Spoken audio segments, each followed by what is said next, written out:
का natural pink, Revlon का hand lotion, एलिस्बथ Orton का ब्लश ऑन भी।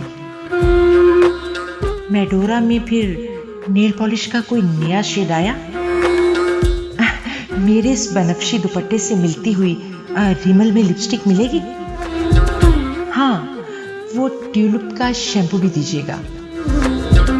याद आया, कुछ रोज पहले जो ट्यूजर लिया था वो बिल्कुल ही बेकार निकला, दूसरा दीजिएगा। जरा बिल बना दीजिए।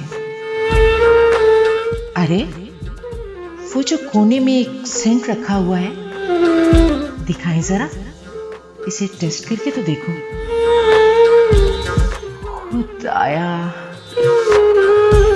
खुदाया, ये खुशबू तो उसकी पसंदीदा खुशबू रही है, सदा उसके मलबूस से फूटती थी।